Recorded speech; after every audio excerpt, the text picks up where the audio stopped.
GDI 엔진 차량 오너분들이 고급류를 넣어야 오래 탈 수 있다.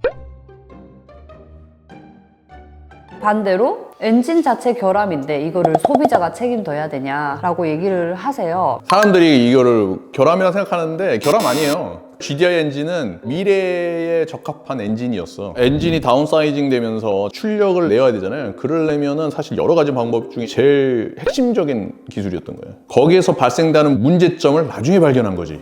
어떻게 보면은 엔진 자체의 특성이라고 볼 수밖에 없어요. GDI 엔진에 대해서 좀 잠깐 설명을 드려볼게요.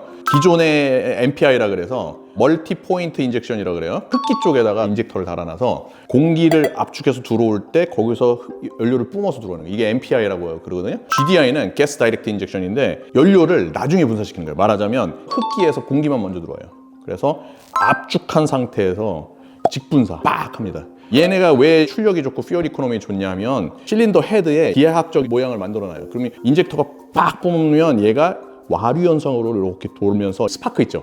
그 끝에 부분에 딱 모이게 돼 있어, 연료가. 그럼 여기서 빵 터트리면 여기서 터지겠지. 근데 MPI 같은 경우는 아예 섞여 들어오니까 이 전체적으로 이 연료가 꽉 찰 거 아니에요. 근데 가스 다이렉트 인젝션은 적은 양으로 가운데만 뿜어내는 거야. 그럼 거기서 땅 터지면 빵 터져서 내려가는 거예요. 그래서 압축비와 여러 가지 그런 걸 조정하면서 적은 연료로 출력을 낼 수 있게끔 만들어주는 거지. 그런데 이 문제는 뭐냐면 챔버를 잘 달궈놨어. 근데 기체를 확 뿌리면 그 부분이 온도가 떨어지겠죠. 그래서 국부적으로 온도 이상이 발생해. 그리고 만약에 예를 들어서 실린더 벽면이나 이런 데 오염물질이 붙으면 거기 사이에 작은 공간들이 생겨요. 그럼 거기 연료들이 차 있잖아. 기체는 압력을 확 줘서 뭉쳐버리면 그 안에 온도가 올라갑니다. 여기서 작은 스파크라도 탁 터지면 뻥 터져버리는 거예요. 미리 터져버리는 거예요. 미리 폭파가 일어나니 그 부분은 깨지거나 이런 문제가 생길 수 있죠. 그리고 이상 온도에서 터져버리니까 슬러지나 숯 이런 것들이 생기는 거예요. 그래서 그런 거 생기기 때문에 이렇게 끼어 나가는 겁니다. GDI 단점이 LSPI가 생긴다는 게 있어요. 그게 계속 진행이 되면 마킹이라고 또 다른 또 종류의 팍팍팍 터지는 게 있어요. 엔진이 GDI 엔진으로 바뀐 적이 있어요. 근데 문제가 생기기 시작했습니다. MPI 엔진으로 다시 돌아갔어요. 그리고 최근에 하이브리드로 나오잖아요. 소형 엔진에서의 출력을 그만큼 내려면 GDI로 갈 수밖에 없어요. 그다음에 하이브리드 같은 경우는 대부분 GDI로 갔을 경우가 되게 많아요. 여러분들 구독 누르셨죠? 엔진 회사나 자동차 회사는 그거를 개선하려고 노력을 해야지. 그럼 뭘 해야 되냐? 와류 현상으로 생기는 거를 조정한다든지, 인젝터의 타이밍을 조정한다든지, 밸브에 조정을 해서 공기의 양을 조절한다든지 다양한 방법을 하겠죠. 이건 이제 기계적인 방법.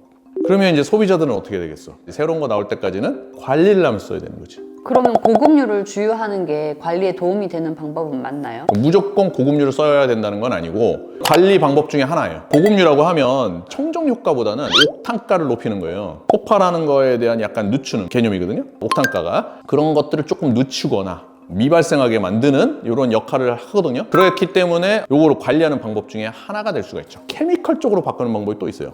첫 번째가 벽면이나 이런 데가 오염물질이 껴있다면 요거를 줄여야 될 거 아니야. 연료 첨가제를 쓰든지 관리를 잘해서 깨끗하게 만든다. 또 하나는 챔버 안에서 스파크 일어나면 터진다고 얘기했잖아요. 요거를 하는 물질이 칼슘이에요. 청정제가 칼슘이 들어가거든요. LSPI를 막기 위해서 칼슘을 줄이면서 마그네슘 청정제를 넣기 시작해요. 그래서 API SN 플러스부터 마그네슘이 증가합니다. 칼슘이 떨어지고. 요렇게 해서 막는 방법이 하는 거예요. 하나는 뭐냐? 폭파 시간을 늦춰야 돼. 그러려면 어떻게 돼서? 옥탄가를 높이는 거지. 고급류만 쭉 써야 된다. 고급류랑 일반류를 50대 50대 쓴다거나 아니면 일반류에다가 연료 첨가제를 넣어서 쓰는 방법 중에 어떤 게 제일 효과가 있다고 할 수 있을까요? 일단 고급류 쓰는 거는 괜찮을 것 같아요. 근데 이제 요건 하나, 고급류로 처음부터 썼으면 괜찮아.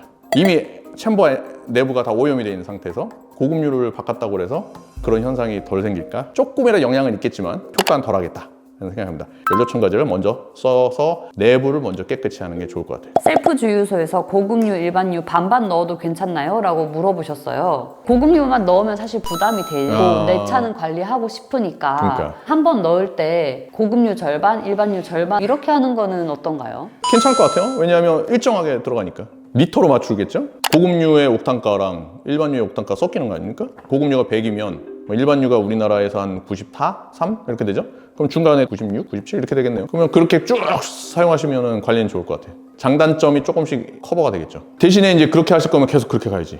고급류 한번 넣고 그 다음에 일반유 넣고 번갈아가면서 넣는 게 있잖아요. 이런 거는 피하면 좋을 것 같다는 생각이 듭니다. 왜 그러냐면 ECU를 헷갈리게 만듭니다. 그래서 인젝터 타이밍과 스파크 딱 터트리는 타이밍을 다 조정하거든요. 근데 이게 데이터들이 dur축력적 들어오잖아요. 일정하게 들어와야지 그걸 하잖아요. 근데 그걸 못하니까 헷갈리겠죠. 그렇다면 일반유에다가 연료 첨가제를 섞는 방법은 어떤가요? 엔진을 깨끗이 만들면 LSPI나 나킹이 덜 생기거든요. 그래서 그런 방식으로 이제 관리를 해주는 게 더 유리하다고 생각이 됩니다. 매 주유마다 넣어야 되나? 이렇게 질문을 주시더라고요. 매번 넣는 사람도 있어요. 처음부터 관리 차원에서 매번 깨끗하게 그냥 가자 이거지. 넣으면 좋은데 매번 넣을 필요 없어요. 3번, 4번 주유할 때 한 번 정도 넣으면 될 것 같은데. 그렇게 해도 충분히 효과를 볼 수 충분히 있는 거예요. 효과가 있어요. 매 폭파할 때마다 연소 찌꺼기가 계속 쌓이면 이건 엔진이 아니지. 일반유에 옥탄 부스터를 넣어도 괜찮냐 질문을 주시더라고요. 옥탄 부스터를 넣었을 때 한 번만 넣을 건가? 꾸준하게 넣을 건가요? 보급류도 이렇게 번갈아 쓰면 안 좋다고. 옥탄 부스터를 넣었다가 아이씨 이번에 안 써. 이렇게 되면 바뀔 거 아니에요. 아무튼 하나만 선택하세요. 그냥 고급류를 계속 쓸 거면 고급류는 쓰시고 일반유 쓰다가 연료 첨가제 넣어갖고 깨끗하게 챔버 만들고 쓰시고 50% 쓰실 거면 매번 그렇게 넣으시고 그게 맞습니다. GDI 엔진의 문제점 여기 생긴 거를 케미컬류로 조정한 건 3가지 방법이라고 말씀드렸잖아요. 하나는 엔진 오일, API SN 플러스 이상급, SN 플러스 SP, SQ 그거 넣으셔야 되고 옥탄가 높이는 방법도 있다고 얘기했어요. 왔다 갔다 하지 마시고 쓰시면 될 것 같고 챔버에 클린하면서 쓰시는 거. 이렇게 여러 가지 방법을 말씀드리는 이유는 고급류를 쓰는 것만이 방법이 아니고 나한테 맞는 거를 선택해서 쓰시면 되는 거예요. 다 써도 상관없고. 윤활유에 관련된 궁금한 점 있으시면 댓글에 남겨주세요. 그러면 제가 여러분께 알려드리겠습니다. 어디서? 엠블진에서 Come on!